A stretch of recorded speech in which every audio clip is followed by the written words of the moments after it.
भाइयों, काफिर और स्पेशली मुल्हिदीन एक आयत पर एतराज़ करते हैं और इस्लाम के ऊपर ये कहते हैं कि जनाब वाला इस्लाम चाइल्ड मैरिजेस को प्रमोट करता है या जो है वो चाइल्ड मैरिजेस को अलाउ करता है, और वो सूरह तलाक की आयत नंबर 4 का हवाला देते हैं। भाइयों, सबसे पहली बात यह है कि शादी का ताल्लुक ट्रेडिशन से, कल्चर से, सोसाइटी से होता है, ना कि मजहब से।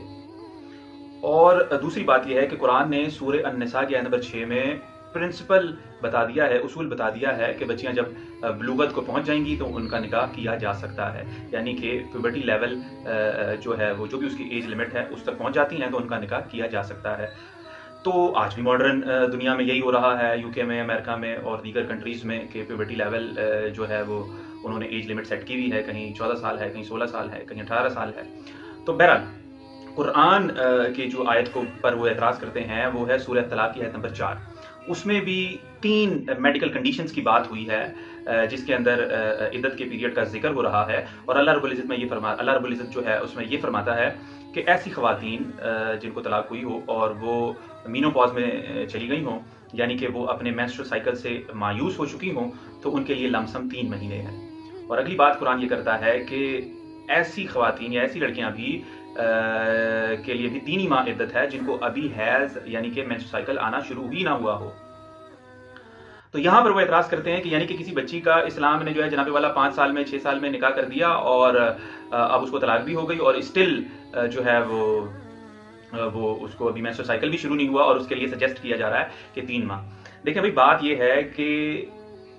कुरान जो है वो ये मेडिकल कंडीशन की बात कर रहा है। सबसे पहली बात यह है कि जहाँ कुरान रिवील हो रहा है वहाँ ये कॉमन प्रैक्टिस है अर्ली मैरिजेस की। जैसे ही लड़कियाँ बालिग होती हैं वहाँ निकाह कर दिया जाता है, और कुरान जो यहाँ खुसूसी तौर पर बात कर रहा है वो एक ऐसी मेडिकल कंडीशन की है कि जो भी प्यूबर्टी लेवल का एज लिमिट सेट की हुई है वहाँ की, समझ लें स्टेट में, जैसे आज मॉडर्न तौर पर, और पहले भी जहाँ जहाँ भी जो है वो बलूगत हो जाती है और वो निकाह कर दिया जाता है, तो वहाँ एक एज लिमिट होती है कि जनाबे वाला बच्ची फर्ज कर लें 14 साल में अमूमन बालिग हो जाती है, लेकिन 14 के बजाय 16 हो गए, 18 हो गए, स्टिल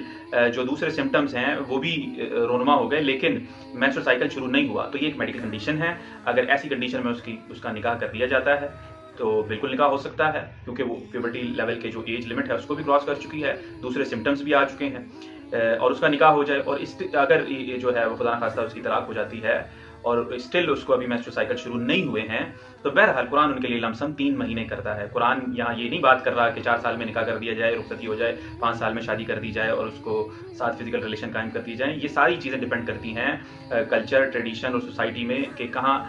बच्चियाँ जो हैं वो किस एज में बालिग हो रही हैं, क्योंकि कुरान ने सूरह निसा में वाज़ेह उसूल दे दिया है कि जब बच्चियां बालिग हो जाएं तो उनका निकाह कर दिया करो। तो उसूल ये है, वहाँ मेडिकल कंडीशन का जिक्र हो रहा है, और तीसरा भी उसमें यही जिक्र हो रहा है कि अगर कोई प्रेगनेंसी के हालत में अगर कोई तलाक वाला मामला हो जाए तो उसकी जो इद्दत का पीरियड है वो भी उसका वज़ाए हमल है, यानी कि जब वो डिलीवरी हो जाएगी उसकी तो उसकी इद्दत ख़त्म हो जाएगी, चाहे वो दूसरे दिन हो जाए या 2 महीने में हो जाए या अगले 6 महीने में बाद हो जाए। तो बहरहाल उसकी ये तीनों एक मेडिकल कंडीशंस हैं। इस्लाम इसमें कहीं भी कोई ना प्रमोट कर रहा है और ना ही जो है इस्लाम क्या प्रमोट करेगा। वहाँ तो पहले ही अर्ली मैरिजेस का कॉन्सेप्ट और ये कॉमन प्रैक्टिसेस थी वहाँ पर जो हो रहा था, बच्चियाँ बालिग होती थी और वहाँ जल्द बालिग हो जाती थी और उनका निकाह कर दिया जाता था। तो बहरहाल ये काफिरों का एतराज़ है, वो सिर्फ एतराज़ ही है, उसका कोई ग्राउंड नहीं, कोई अखलाकियात उसके अंदर मौजूद नहीं है कि कुरान को उसके कॉन्टेक्स्ट के मुताबिक समझा जाए कि वो एक जगह से उठाया और दूसरी जगह अपना माना व मफ़हूम पहना दिया जाए।